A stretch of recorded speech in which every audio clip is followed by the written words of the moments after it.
Hi there, hope you're having a good day. Welcome back to another video. Today we'll be talking about the Curry 11.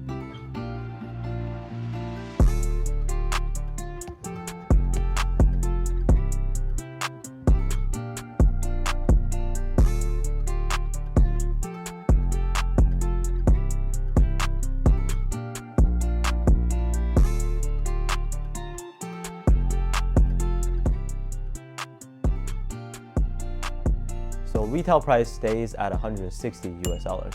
And this is the highest price shoe from Under Armour or Curry brand as the main signature model of Steph Curry.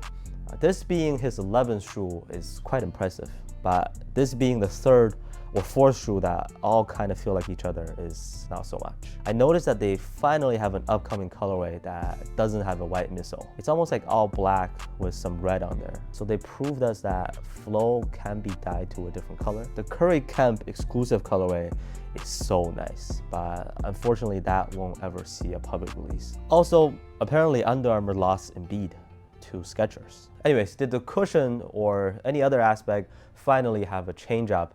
Let's find out together. There's nothing special to know about the packaging. It still comes in the same Curry brand box. We'll jump straight into performance. And with the cushion, on paper it's technically different, but on feet, I didn't feel any major changes. According to the product description, it is a dual density foam. Still flow, they didn't really specify otherwise. On this colorway, you can see this turquoise or Tiffany blue colored part on both sides. It feels pretty nice in hand.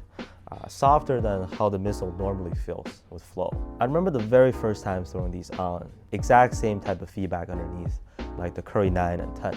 But like later on, it felt a little bit softer on feet compared to my earliest impression. So that's something to monitor and keep in mind.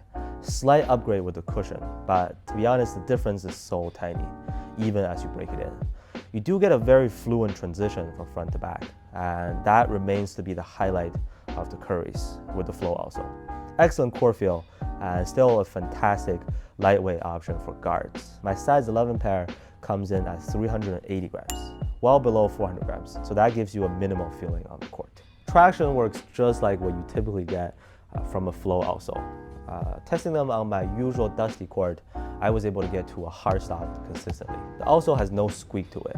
For outdoor use, there are much better options out there. No slipping or any problems from my experience. You will get a layer of dust built up pretty quickly, but it's fairly easy to wipe off. With the fit, the safer option is to go half size up. Like the previous versions, this is a pretty tight and snug fit. Going true to size works, but might be too snug for some people. And if you have really wide feet, I recommend that you just stay away from it. The base looks like it has a wider shape, but width is really about the same as before. No heel slippage, lockdown is decent, and I was very happy with the upper materials. I think this is the best materials we've had on a recent Curry shoe.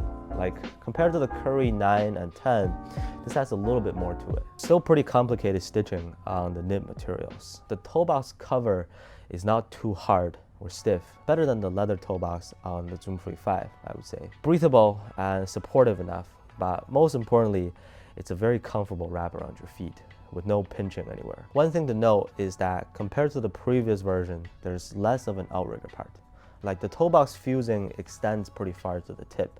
The good thing is that it lowers down your position, so you feel the movements even more. But unlike hard twists and turns, step backs and all that, your stability might take a small hit. So they may be all similar, but I guess that's just what they're going with. Keeping their flagship technology, running shoe DNA to emphasize core feel and faster play with a tiny bit of tuning every now and then. Like, it might have become boring already, but let's say if they did this again on the next model, the Curry 12, will I still buy it? Yeah, fuck. Overall, this is still a great shoe because it kept all the good features from the Curry Flow line.